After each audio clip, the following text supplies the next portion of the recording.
Chapter 20. Tumbling through the air, Roland wondered how he had missed him this time. Thanks to a solid punch to the face, time seemed to slow down for a moment.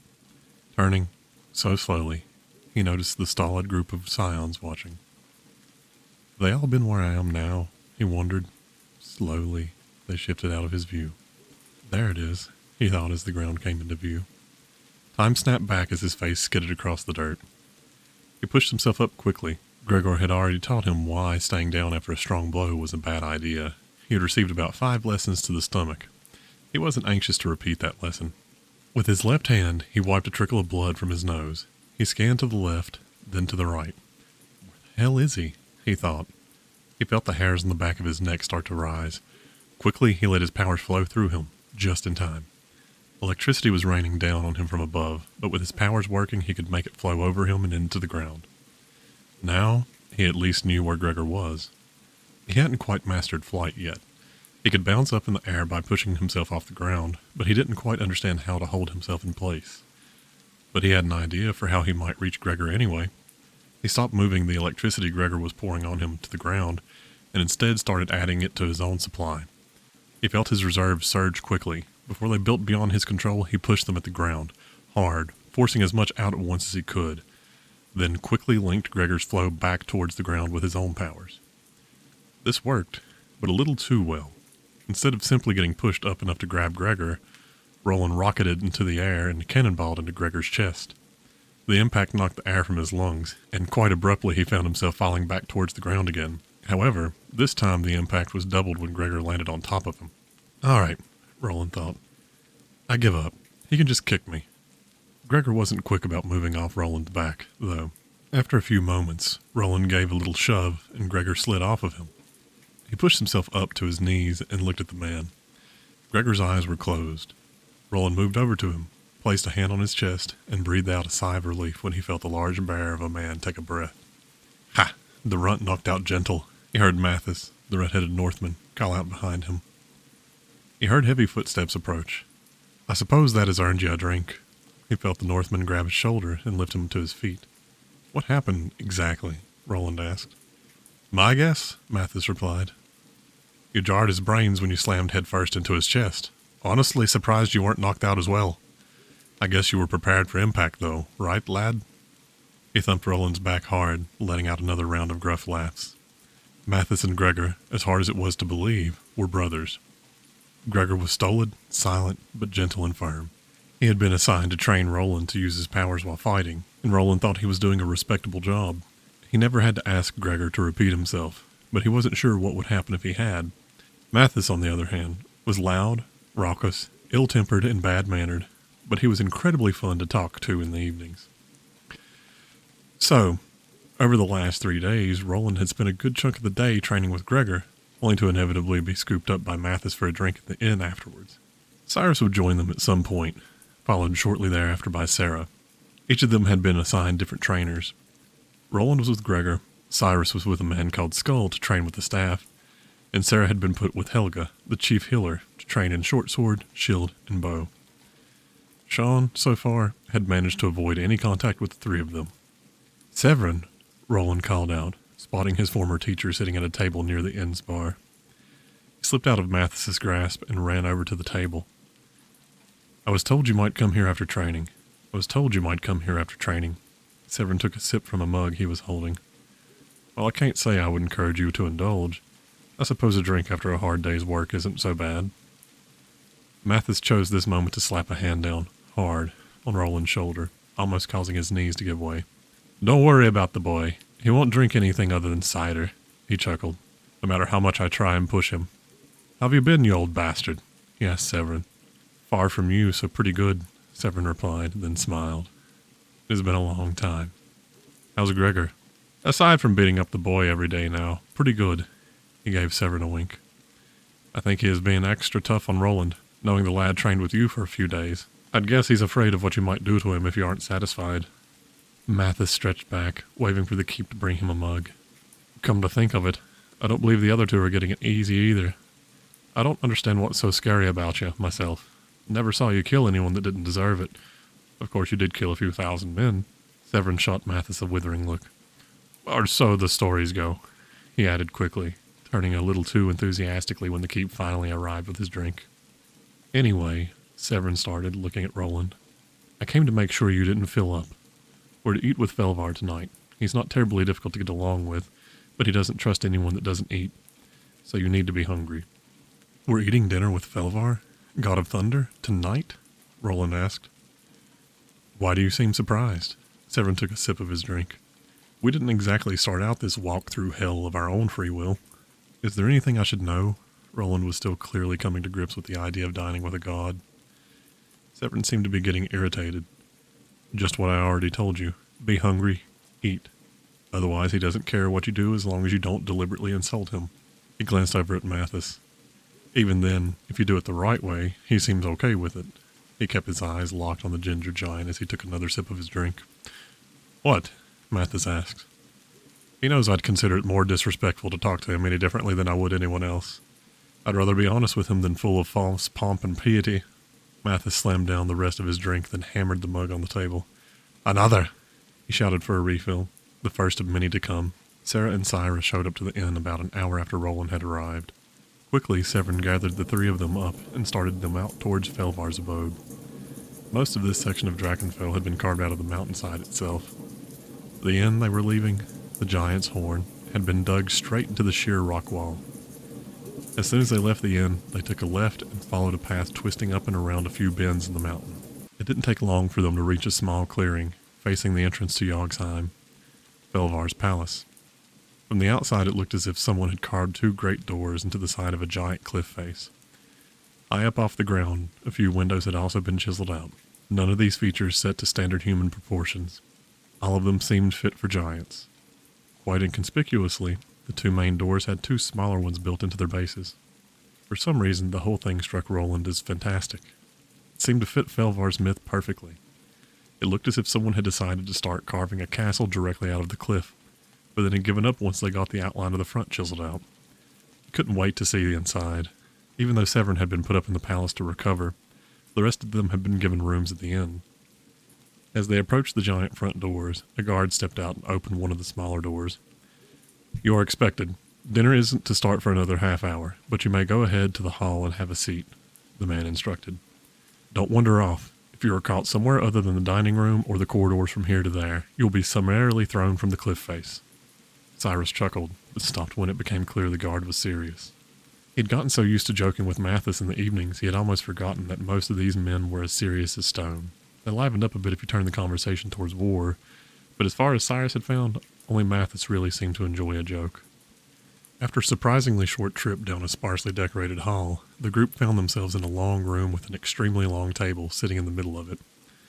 Swords and shields decorated the walls. Tapestries hung in the places not taken up by the show of arms depicted mostly natural panoramas.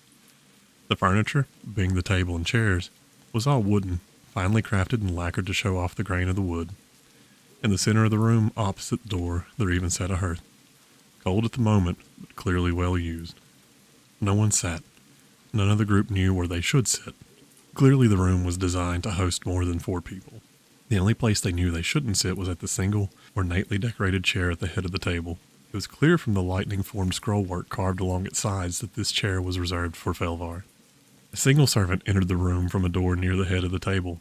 The man was plainly dressed, a simple shirt and trousers, but unlike the rest of the men in Drakenfell, he was somewhat small of stature. He didn't seem to notice the group as he started to set places around the head of the table. Once he had finished placing the final piece of silverware, he turned and nearly fell when he finally did notice the 4 people standing in the hall. Pardon me, the man said, his voice clear and unaccented. I didn't know guests had arrived yet. Punctuality is not generally a rule around here. He walked over to the group, stopping a respectable distance from Severin. My name is Charles. I will be the attendant for the dinner this evening. Seeing as how you have arrived early, I could show you a waiting room if you would like. He seemed cordial enough, if not formal. I'm Severin. He turned towards his companions. These are Sarah, Cyrus, and Roland. The guard instructed us that we were to go nowhere but the dining hall on pain of being thrown from the nearby cliff, he said matter-of-factly. Charles huffed, seemingly flustered. I shall have to speak to the guards again about being cordial with guests. However, since they haven't received that lesson yet, it is probably safer if I just let you go ahead and take your places at the table. he turned and gestured towards the seats he had prepared. I assume I don't have to point out which one is reserved for the master, no? No, it seems pretty clear, Severin replied. Severin had started fidgeting. Something about the formality of the exchange seemed to be bothering him. Good, I thought not. Charles surveyed the group. He took a breath and bit his lower lip a bit. I would like to say that, despite my formality, this is a very casual place to dine. My lord doesn't expect his guests to observe any sort of dining etiquette. He breathed out, and all at once seemed to relax a bit. I'm a former servant of King Phaedros. I tend to fall back on old habits. Instantly, Severin relaxed. He laughed and patted the man on the back. Don't worry, if I had worked for that man, I would probably be a bit stiff too. He wasn't known for being very friendly to servants, nor anyone else. Charles blushed very slightly. His shoulders had stiffened the moment Severin touched him. Old habits die hard. Please have a seat. The master should arrive shortly, then dinner will start. He gestured to the table again, then walked out through the door he had entered by. Odd man, Roland commented. He worked for a man that was known for having his servants impaled if his dinner wasn't piping hot, or his shoes shiny enough to see his reflection, or if the weather was bad. Severin walked over to the chair nearest the head of the table and sat. I'd say he's in better shape than most people would be coming from an environment like that. It's horrible, Sarah said. Why did his people let him treat them like that? She said as she sat next to Severin. Don't worry, they eventually got fed up. Severin leaned his chair back, using the table to help him recline. Roland and Cyrus walked around to the side opposite Severin, Roland taking the seat closest to the head. What did they do? If I recall correctly, they burned him alive. Severin's head was tilted back, staring at the ceiling. Seems fair, Cyrus said, trying to imitate Severin's pose and nearly toppling over in the process. He deserved worse, Severin said quietly. Once the story was finished, the group lapsed into silence. None of them had any idea what to expect once Felvar arrived, nor any idea why he had invited them to a private dinner. Small talk wasn't part of the equation. They knew each other too well for it to alleviate any nervousness, nor did any of them really care to try. They didn't wait long before they heard booming steps coming down the hallway. The three youths shot to their feet. Severin simply set his chair back on the ground and stood. They all turned and watched the door as each booming step came closer. Suddenly, the door shot open, and the giant figure of Felvar loomed in the doorway. The Thunder God smiled, spread his arms wide. Welcome to my home, his voice boomed. Sit. I know some of the others expect mortals to stand on formality, but that's not how things work here. As the group sat, Felvar trod over to his chair and unceremoniously threw himself in it. Amazing how a chair you know well, even a stiff wooden one, can be so comfortable after a stressful day. Felvar clapped, each smack of his hand sounding like miniature blasts of thunder. Charles seemingly materialized at Felvar's left shoulder, standing in a slight bow. Yes, my lord? How many times do I have to tell you? None of that my lord stuff. Felvar waved at Charles, clearly trying to get the man to stand up straight. I just wanted to ask how long it is until dinner's served. Charles' eyes rolled to the upper part of their sockets, his thoughts seeming to turn to calculations. The first course should start in about 15 seconds. No one spoke. The time he provided was so oddly precise, even Felvar didn't seem to have a response. None was needed, though, as another servant, this one a woman dressed in similar plain clothes to Charles, entered the room carrying a tray. Behind her was another servant, then another, until there were 5, each holding identical trays. My apologies. I overestimated by 2 seconds. At a simple gesture from Charles, each of the servants approached the left side of one of the diners and placed the tray in front of them. Roland watched closely as the lid of the tray was removed, revealing a thick, yellow soup. It didn't take him long to recognize squash soup. The slightly sweet meal was one of his favorites, but one he had never successfully made himself. He had Sarah to thank for the rare treat. His mouth watered, and any anxiety he had disappeared for the moment. He looked around, watching, waiting for someone else to start and signal that he could dig in. Looks wonderful, Felvar boomed, a friendly smile spread wide across his face. Well, what are you all waiting on? He immediately picked up his bowl and started drinking the soup straight from the dish. That was enough of a signal for Roland. He picked up the biggest spoon he could see sitting next to the bowl and took his first bite.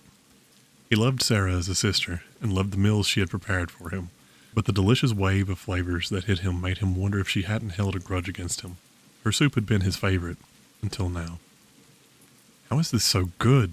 Sarah asked. I've been making the same meal for years, but it's never like this. Charles spoke up. If you would like, I can see if the chef will share his recipe. Yes, Roland and Cyrus almost shouted at once. Sarah raised an eyebrow at the two.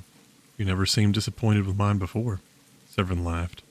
You can enjoy another person's cooking more, but you never let the original chef know. Felvar started laughing with Severin. The joyous sound of the god's laugh echoed around the hall. Just like everything else about Felvar, there was nothing being held in reserve when he expressed joy. You are a wise man, Severin. Roland and Cyrus tried to hide their faces. Unfortunately for them, since they kept spooning the soup into their mouths, their attempts did nothing but emphasize their misstep. The dinner was one of the most pleasant Roland had ever experienced. If he put aside the extra volume and size of Felvar, he could almost pretend the god was just another man. He laughed and joked with each of them, reminding Roland of the way his grandfather had been, full of happiness and more than willing to share it with those around him.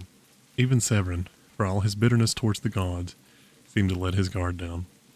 He talked with Felvar, sharing old war stories, most of which none of the youths had heard before. He talked little of battle, but much of his companions he had had while fighting. Apparently Severin had generally been on the side supported by Felvar. Around the fourth course, a braised leg of lamb the likes of which Roland had never imagined could exist, Roland finally mustered the courage to talk to Felvar himself. He desperately wanted to ask what the god wished of his friends and himself, but instead simply asked, So, how did you come about having the former servant of King Phaedros? Felvar seemed to mellow out a little bit. At first Roland was afraid he had asked about a sore subject by accident.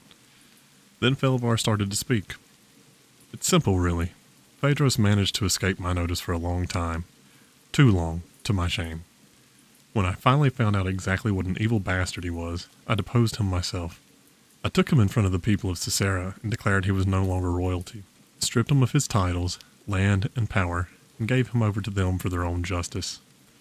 I knew the conditions the staff of his castle had been living in, but I also know the commoners would not. In situations like that, the castle staff tends to suffer as badly for the ways of the ruler as the ruler himself. So, instead of simply leaving them to the whims of the townsfolk, I brought them home with me. I looked up at Roland and smiled. They're a little stiff, but they keep my house in order a lot better than I ever did by myself. Roland gawped at the god. You mean you used to keep this whole place up on your own? I'd hardly say I did, Felvar replied. I'm a warrior. This place was a wreck. It didn't take them long to fix it, though. Only problem is that now when I want to dine with my men, I have to go do so outside my manor. When I have guests, the staff refuses to eat until the full meal has been served. When it is just me, I make them come out and eat with me. They refuse me, when I try to get them to while someone else is here. They are so set in their ways, they risk the ire of a god. Instead of sounding offended by this, Felvar laughed and seemed to find it entirely more amusing than Roland thought a god would. Having felt so close to causing an upset, Roland decided he was done asking questions. He ate the rest of the courses, which included apple pie, of which he had no idea how they had harvested apples this high in the mountains, and some sort of sweet roll for dessert, simply commenting on the other conversations here and there. Finally, Charles declared the meal had been served. He brought out a bowl filled with water, offering each guest a chance to clean their hands and faces one at a time. After this was finished, all the servants withdrew back to what Roland had assumed was the kitchen. Felvar sat back and pulled out a pipe from somewhere within the giant bearskins he wore as a shirt. Seeing the god decide to have an after-dinner smoke, Severin took out his own from a pouch he had always kept on his side and decided to join him. Before he could start to pack his pipe, Felvar spoke up. Here, have some of mine, and offered Severin a sample of the god's own tobacco. Pipes lit and dinner firmly put away, Felvar spoke up. Now that dinner is over, I suppose it is time we get down to business. I enjoyed our meal, and hate to spoil it with such seriousness, but you are all aware of the dire circumstances that caused your flight here. The god sat up straight, taking a small pull from his pipe, and looked from one guest to the next. Dis has unleashed something, some monstrosity, from Alexandria. We have no idea what it is, but given the mess he left behind, it cannot be good. I was planning on simply keeping you here until he made a move. Unfortunately, he did this the very night you arrived. The god paused, letting the information sink in. There isn't anything you can do to address this issue directly, but I fear he is preparing for something extreme. I'm going to have the four of you travel north. through the wastes, to his old home. Son, you have a key, yes? He directed his question at Roland. Roland's hand immediately shot up to his grandfather's key, dangling beneath his shirt from the leather cord wrapped around his neck. He had no idea why the god was asking about the trinket. Yes, I do, sir. Felvar's lips curled up gently at the sir. The key was given to a man in your village when we first bound Dis to his prison. It is the key to his old home. Roland's eyes went wide, and he dropped his hand away from the key as if he felt fire. His heart picked up its pace a little. He wondered how he could have inherited such a profane artifact from the person he had loved the most. Don't worry, the key is important, Felvar assured him. Dis's old home from before his descent is an ancient structure. There are mechanizations around it that create a barrier. This barrier strips any who enter of any power they may possess. Before we turned the barrier on, we hid 2 important artifacts within, then locked the building shut, set a guard, and blocked it all in with the barrier. The barrier keeps the protections we put in place sealed away within, just as much as it keeps anyone with power stuck without. The problem is this. Felvar cleared his throat and spoke like a general giving directions. The barrier cannot be turned off from the outside. This was intentional. While we blocked ourselves out, we also guaranteed that Dis would not be able to gain entry if he were ever freed, at least not without stripping himself of his powers in the process. The loss would not be permanent, not for any of us, but it would be a great risk. None of us, even Dis, would ever risk this level of vulnerability. I need the 4 of you to go in and retrieve these 2 items. One is a sword, the sword, the one Dis used when he was still a human to fight Orcus. Roland could hardly believe what he was hearing. They were being sent to retrieve Reaver, the God Slayer. He felt excited at the prospect of getting to hold the most powerful weapon ever crafted, but deep within, a fear was starting to settle. The other object, you will know when you see it. Description doesn't do it justice, but you will know when you find it. Once you have obtained both items, you will need to drop the barrier to get them out. All you must do is have the guardian of the house show you the way to the mechanizations. They have a single switch. Press it, and the barrier will drop. Won't that open the location to Dis? Severin asked. For the first time since Felvar had started talking, Roland looked at Severin. The man looked like a ghost. The small spot of fear he had felt suddenly doubled. Yes. Felvar looked each of his guests in the eye, one at a time, as he spoke. I will not lie. There is a danger in what you will be doing. Extreme danger. Your goal is to get the items you retrieve back here at any cost. They will be vital in stopping Dis. I believe we will have the time for you to train, but we cannot delay too long. You will work hard over the next 3 days, and then you will depart. I have selected Mathis to escort you to Tranvin's the watch post I had established to keep an eye on Desolation's ruin. You will still have a solid day's walk from there, but Mathis has my horn and can summon me if anything goes amiss. Any questions? He looked from Severin to Sarah, Sarah to Cyrus, then finally to Roland. None of them spoke up. None of them offered any sort of protest. Thank you, he said. Roland, train hard. I haven't given you the full measure of power I plan on, yet. Too much, too soon, and you could easily have killed yourself by accident.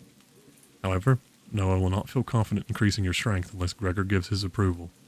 You, and your friends, may very well depend on that extra strength to survive. Roland swallowed hard. I understand. Felvar gripped Roland's shoulder. Good. He gave him a slap on the back. Now, let's kick back and enjoy ourselves. There's plenty of work ahead. Think of this as a farewell party to leisure, at least for a little while. Despite the seriousness of the task presented to them, Felvar managed to get each of them to slowly relax. His good nature was hard to resist, and after another hour or 2 of talking, smoking, and a few drinks, they were all back to being in good spirits. Everyone except Severin. He put on a show for the youths, but after hearing their task, he had gone cold inside. Chapter 21. The sky above was clear, the sun burning bright and smiling down on the lurid green pastures of the fertile plain. Birds chirped from their tiny corners, tucked away in the scattered trees. Flowers scattered amongst the tall grasses bloomed such that their radiance was hypnotic. Sweet smells of vegetation mixed with the occasional breath of the nearby spring. But above all else, Elysian shone at the end of the road. The city was made of the same ancient buildings of Alexandria, but instead of the grim visage of vice, they had become a vertical garden. The remnants of tall towers were wrapped in climbing green vines, dotted here and there with the occasional yellow bloom. Every window had a flower box, either intentional or naturally cultivated from the vines. Instead of looking decrepit, it seemed as if nature had extended her hand to preserve the city, which wasn't that far from the truth. Even the dirt roads, tightly packed from the frequent traffic, didn't seem as harsh. No dust rose up to greet weary travelers. Instead, it seemed to cushion each step, inviting them closer. With the sun drifting slowly behind it, Halcyon was the most beautiful place Lyra had ever seen. Such a pity. She looked to her father. He seemed to be holding his breath. As she watched him, she noticed a small tremble in his fingertips. At first she thought he might be nervous, but when a smile started to creep across his face, she realized it was simply anticipation. His powers had left their mark on his skin, and despite his insistence that the lines would slowly fade, they only ever receded a little. His hair, at first black deeper than coal, was starting to be laced with white. The skin around his face seemed to have grown tauter as well, giving him a somewhat grim visage. All in all, the changes made him appear a bit more intimidating, or at least Lyra imagined they did. She noticed the lines, but saw them as something to pick at him about. As for his hair, what child doesn't relish the moment they get to pick at their father for going gray? She had joined him on his quest. She knew what he was, and she had accepted that and all that it came with. "Should we go in?" she asked, wondering if they were going to wait until full dark. It took another moment for Dis to reply, a moment for him to snap out of whatever daydream he was lost in. "Absolutely. You should get to experience Halcyon at least once in daylight before it is gone." He looked at Lyra and smiled. "You remember the plan?" "Yes." He hadn't made her repeat it this time, like he had the rules for Alexandria. This time was different. He finally seemed to trust that she had learned to use her abilities. He finally seemed to trust her. "Let's go, then." He held out his hand for her, then stopped himself. "I suppose I needn't treat you like a little girl now." She smiled up at him. He leaned over and kissed the top of her head, then started towards the city. People were everywhere. Not crowded like Alexandria, but no matter which way Lyra looked, she saw people. To her left, a mother leading 2 children was walking towards a fruit stand with apples bigger than any she had ever seen. To her right, a tall man was guiding a beautiful palomino, talking to another gentleman dressed in business attire. People were all around her, and to her amazement, she noticed none of them seemed upset. She imagined people had to get upset sometimes here. They were just people. However, she couldn't see anyone out in the open causing a scene. She thought she spotted a man getting angry, but he simply took a few breaths and went right back to being calm. The whole thing bothered her. In Alexandria, there had been arguments going on around almost every corner. Here, no matter how hard she looked, there was just peace. "Why does everyone seem so pleased?" she asked Dis. "You see the vines?" He ran a hand along a nearby wall. Where his fingers touched the vines, slight shadows seemed to shimmer through them. "They grow flowers." He pointed out a large yellow blossom, bigger than Lyra's forearm. "The flowers release pollen into the air that has a soothing effect." He gave her a fake smile. "The liar is quite good at controlling her people." "I don't feel any different," she commented. "You shouldn't." He waved his hand in front of her, and for the first time she noticed a slight shimmer a few inches from her body. "I've been making sure of that." He smiled. Everything took on a new light for her now. She realized what she had mistaken for peaceful, happy expressions were nothing more than passivity. Everyone seemed pleased, everyone seemed happy, until you noticed the finer details. The way a smile didn't quite touch the eyes, the way the eyes themselves seemed slightly glazed. Even the way the mother was leading her children. Instead of holding the youngest firmly by the hand, she simply seemed to latch on, like she was guiding a farm animal instead of a child. Lyra couldn't help but feel disappointed. For such a beautiful place to be filled with people that only appreciated it because of a trick of flowers. Such a waste. "Don't frown," Dis spoke up. Lyra looked up at her father. He was smiling a fake smile. "Don't frown. No one frowns here. It's not time for us to stand out, yet. Not to mention it's technically against the law here to frown in public." Lyra put a smile on her face. It felt wrong. "It won't be long, dear." He gave her a real smile, then turned and started walking again. No longer wanting to watch the city, she simply stared at Dis. This was how she noticed he was letting the tips of his fingers slide along the wall to his right. Each time his fingers brushed past a vine, she saw that same flash of shadow again. After a few moments of this, but before she could ask him what he was doing, she saw his fingers brush one of the flowers. The bloom started to change almost instantly. Black spots started to dot the yellow leaves. The green covering seemed to slightly wilt, and the edges of the petals near the center took on an almost tooth-like quality. She started scanning ahead. She finally spotted a vine that had a flower blooming not too far from where Dis's fingers should touch. She watched closely. As soon as she saw the shadow shoot from his fingertips, she switched her gaze to the bloom. It started taking on the same characteristics of the last one. She turned around and looked behind her. The vines grew to enormous heights, and while there weren't many flowers at arm level, they covered the vines higher up. She noticed a dog sniffing at one of the few ground-level flowers and was startled when the flower seemed to reach out and grab the dog. Before it could make a sound, the bloom had wrapped around it and closed. She hurried up beside Dis. "May I ask what you're doing to the vines?" "Very observant," Dis commented. "I'm infecting them with a little surprise. I just saw a flower eat a dog," Lyra said. "Are you sure?" Dis looked down at her out of the corner of his eyes. "Don't be so sure you know what happened." Lyra scrunched up her face, not sure what her father meant. "Don't dwell on it. You'll see soon enough. Just remember your task." They had entered the alleys a few yards back. Lyra wasn't entirely sure where they were going, but Dis seemed entirely unconcerned about getting lost. She wondered how often he had been here in the past to remember its layout for 2,000 years. Surely some things should have changed. They took a right into a smaller alleyway. Now Dis was dragging his fingers across the walls of both sides. The shadows he sent into the vines seemed to grow thicker. They took another right, then a left, then a right, a left, right, left, left. Lyra lost track of all the turns. She knew they were heading towards a fountain. She knew there were only 4 entrances to it, but it seemed to her that whatever route they were taking was far from the straightest path. The sun was dipping low, the light it cast barely brightening the alleys with their high walls.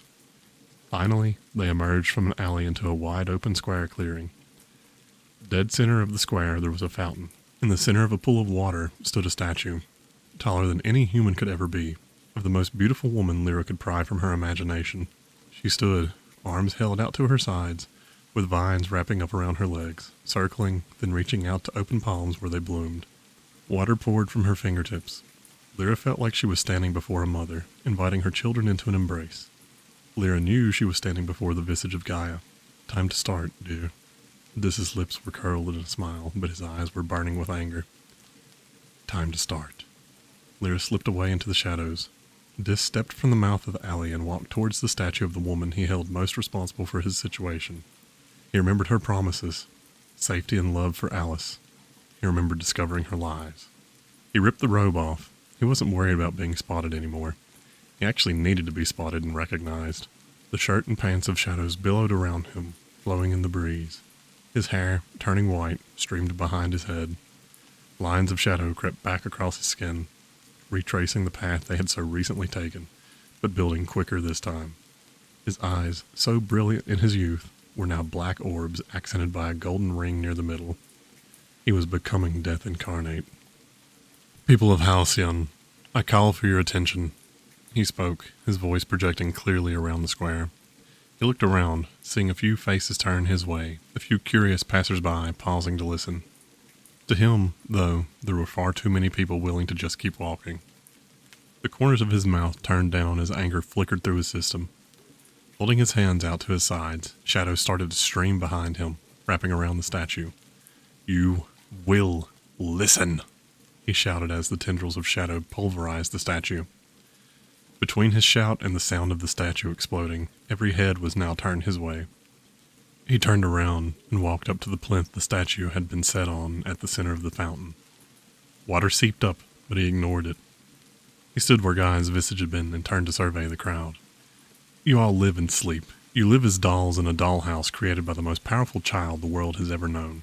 You ask for peace and health, so she pacifies you and takes away your feelings. You ask for love. She ignores you. She gives you food, yes, but she doesn't do so out of the goodness of her heart. Gaia, the great liar, demands your worship. As she should," one brave soul dared shout. "If she were truly a god, then yes, she should. She isn't, though." Murmurs of dissent, a few hisses, very few boos came at this pronouncement. "She would have slaves, not subjects. What happens if you disagree with her? What happens if you question her reasons? If you are lucky, you die. If not, there are plenty of things worse than death." One man decided he had had enough. He He stepped forward from the small crowd that had gathered near the fountain. He was dressed in Gaia's regalia. The priest. This turn of events made Dis smile. He hadn't expected to be this lucky. How dare you speak such blasphemy in this, our holiest of cities?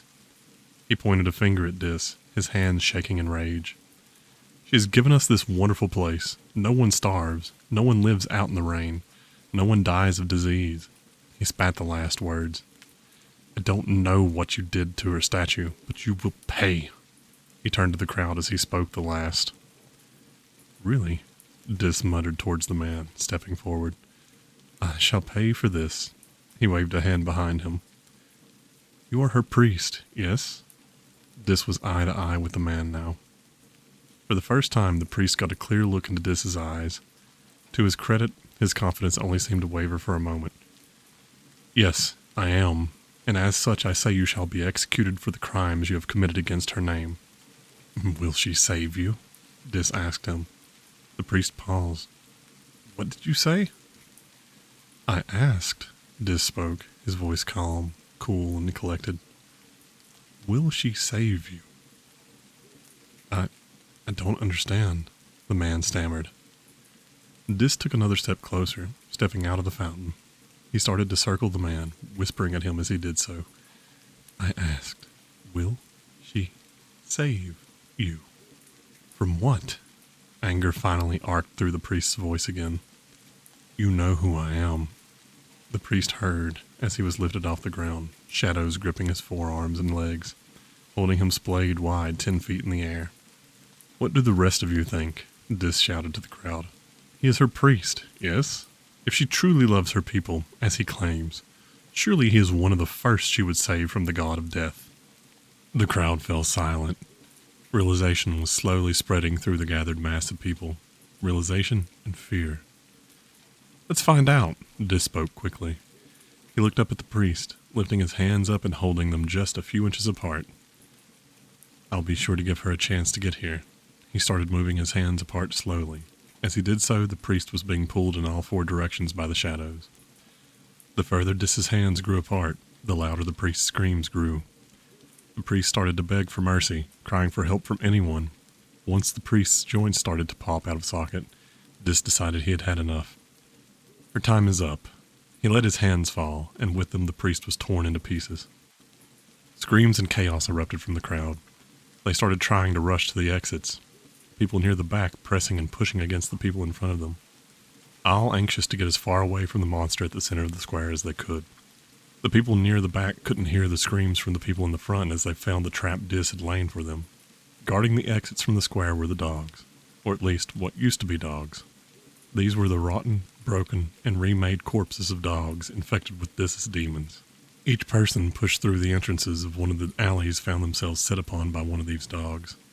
Their desire wasn't to kill, though. No, they only wished to harm. Instead of throats, they sought out eyes, fingers, hands, lips, and tongues. Finally, the message was spread. They were trapped, and everyone slowly turned back towards the center of the square. Dis had moved back to the fountain, standing with his arms spread mockingly like the statue had. Don't you like my pets? He asked. Don't worry. I'm sure there's a reason she let the priest die. Maybe he wasn't pure enough. Maybe in his service to her, he had been a hypocrite. Maybe I must sacrifice a few innocents, people not even remotely associated with the church hierarchy. He lifted his arms, shadows dancing off his fingertips. Let's see how fast she comes. Shadows snaked their way across the square, lashing out at the crowds in front of Dis. Each one ran along like razors, cutting through people as if they were simply grass grown too tall. Lines of people were mangled or killed outright. Blood started coating the ground. Suddenly Dis's hands and legs were bound up by wooden vines. Enough, you beast! The vines kept coming, encircling Dis. From head to toe he was wrapped, like a mummy made of tree roots. It seemed as if he simply stepped forward, the roots breaking away into dust. I'm glad you decided to come. He turned, facing Gaia. I was afraid I would have to start tearing down buildings to get your attention. What do you want? She asked. The goddess was breathing heavily, her nostrils flared, eyes wide with rage. What is the meaning of this? You know what the meaning is. Dis's voice rumbled across to Gaia. And now I have exactly what I want. In a blur, Dis had crossed the square. He grabbed Gaia's throat and pinned her against a wall. Leaning close, he whispered to her, "You've had this coming for a long time." To Dis's surprise, he felt himself thrown before he realized what had happened. After he crashed into a wall, he looked down and noticed the thick, woven vines that had propelled him at such speed across the square. He laughed. He had hoped it wouldn't be too easy. He grabbed the vine and let his powers leak into it. The vine started to wither and die away as soon as the toxic energy touched it. "Have you learned how to put up at least a little bit of a fight?" "You never knew me," Gaia responded. "Like I asked before, what do you want? You don't have your sword. You have nothing to gain here except drawing attention to yourself." Dis looked at Gaia and smiled. She knew she was in danger, but she thought she was safe from death. He chuckled and walked across the square until he was standing just a few feet away from her. "You think you are safe? It was your wife, not you, that was my disciple," Gaia said. He moved closer, standing almost face to face with the golden-haired goddess. Slowly he walked around her, noticing how even now she had dressed for appeal rather than practicality. He leaned towards her and whispered, "Do the trees still speak to you?" He kept moving until he stood in front of her. Holding out his hands, he summoned up a vine. He let his powers leak into it so it was blackened, but suppressed them so that all they did was change the vine's color. "You can imitate me, but death is not life, Dis," Gaia said. When the vine reached his hand, he let his own power subside and the gift from the trees of the grove come forward. The blackened vine bloomed into a full red rose. "The trees still speak to me. You gave us plenty of time to become friends, and their memories are even longer than mine." He looked up at her and smiled at the fear he saw spreading through her face. Her eyes wide, her jaws slightly slackened, and to his surprise, a bit of color left her skin. The goddess turned and ran, throwing her hands in front of herself. The silver line started to split the air a few feet in front of her. Suddenly Dis was at her side, gripping her wrist. "None of that now." He threw her hard. The goddess flew through the air, crashing into a nearby wall, the impact hard enough to crack the stones. Dis walked up to the line forming in the air and grabbed it. Dark, thick lines of black crawled from his fingers and started to mesh around it. "I'll just lock this for now." The line solidified, leaving a black bar standing where the gateway had tried to open. Lyra was watching from the shadows, keeping an eye on the goddess's slumped body. Suddenly she noticed Gaia's hands twitching. There, she spotted a mouse running away from the goddess as she tried to stand. Lyra rushed across the square, oblivious to anything else, keeping her eyes focused on the mouse. She snatched it up off the ground before it had even rounded the corner to the closest alley. Looking at its body, she found the small green squares Dis had told her to look for. She slipped out of the shadows and shouted, "I have it! It was a mouse! The marks are there just like you said!" Dis quickly looked at Lyra. She held up the rodent. As soon as Dis saw it, he nodded and Lyra slipped back into the shadows, her job complete. "Trying to call for help so early?" Dis mocked Gaia as he strode towards her. "I thought you'd wait for at least the third or fourth hit." Gaia stood up straight, all the nervousness seeming to slough off her. "Can't blame a girl for trying." "Got your spine back then?" Dis asked. "No use pretending anymore," Gaia said, her voice level and laced with anger. "It wasn't working with you anyway." Suddenly she raised her hands and roots covered with thorns as thick as the table leg burst from the ground all around Dis. She slammed her hands together, closing her grip, and following her motions the roots wrapped themselves around Dis. She waited, hoping that she had caught him again. She had been building up her energy for this attack. "I told you, you cannot win this," Dis said quietly from behind her. Gaia's vision blurred as Dis backhanded her, sending her flying once more. She skidded to the ground and rolled into a corner. "I'm going to take everything from you," Dis called to her as he strolled behind her, as if he had all the time in the world. Gaia pushed herself up to her knees, closed her eyes, and breathed. She wiped a trickle of blood from her mouth, then raised the rest of the way to her feet. "I'm beaten. Why drag this out?" She opened her eyes, locking her gaze with Dis. Dis's taunt died as he realized what Gaia was doing. He started to run towards her, but he was too late to stop her. The goddess lifted her arms out from her sides and turned her face to the sky. As the green light burst forth from her, she let out a scream. Green pulsed through her body, outlining her veins. Light poured from her eyes and mouth. Each pulse moved further from the tips of her fingers and toes, leaving behind normal flesh. With one last burst of light, and a sudden crescendo to her scream, the last of her energy left her body. She slumped against the wall nearest to her. Dis grabbed her by the throat, slamming her against the wall. His voice was full of fury, the lines of black pulsing all over his body. He hadn't been this angry since his capture. Who did you send it to? Despite the pressure, Gaia managed to chuckle. Doesn't matter. So long as it's not you. She coughed, blood splattered against Dis's hand. You can't have everything. Not now. She smiled. Dis dragged her body down the wall so he held her face directly in front of his. Tell me who, and I'll let you live. Gaia looked him directly in the eye. No fear, no wavering in her voice. I'll tell your wife hi for you. The shadow slid down Dis's arm, wrapping his hand, turning it solid black and leaving the fingers clawed. Dis gritted his teeth, the rage building faster and faster. Suddenly, small green lines laced the claw in his right hand. He roared and thrust his hand through the goddess's chest, taking her heart. He kept a strong grip on her heart as he flung her body off his arm, sending it crashing through the wall to his right. For a moment, he considered obliterating her heart, then he decided he could put it to better use. Tendrils of shadow plucked it from his hand and pulled it into the pool of ink on his skin, storing it away for later. Dis heard light footsteps coming up behind him. He was still breathing heavily, still on the verge of a berserker rage. Dad, is she dead? He heard Lyra ask, caution in her tone. Yes, he hissed out. Suddenly he felt Lyra's arms wrap around his waist. She was giving him a hug. He felt he should be calming down, felt that he should be elated. Even if he hadn't claimed her powers, he had finally killed Gaia. He wasn't ready to be calm yet. What now? He heard Lyra ask as she stepped away from him. We finished what we started here. Dis walked back towards the fountain, signaling Lyra to follow. What should I do with this? She asked, holding up the mouse. Hold on to it just a little bit longer, Dis replied, stepping back on the plinth in the middle of the fountain. He turned to face the group of people that had been trapped in the square. Apparently they had caught a few stray pieces of the battle. Only 10 or so remained, all huddled together in the one corner he and Gaia hadn't traveled to. I'll give you a 5-minute head start. He raised his hand, and the dogs guarding the exits all walked over and sat just in front of Lyra. Go, he shouted at the crowd. As they started to run, he screamed at their backs. Remember to spread the word. The liar is dead. Gaia is no more. Once the last person had made it across the edge of the exit, he whistled. The dogs took off down the alleys, pursuing the people that had fled. You told them they had 5 minutes, Lyra chided. I lied, Dis replied. He raised his arms and focused. Shadows lifted off his body and spread towards the walls all around the square. They broke into tendrils and attached to the vines that covered the walls. With a mental push, he started pumping his energy through the vines, spreading it not only through the ones in this square, but through the root system below the city. He corrupted every vine in the city completely.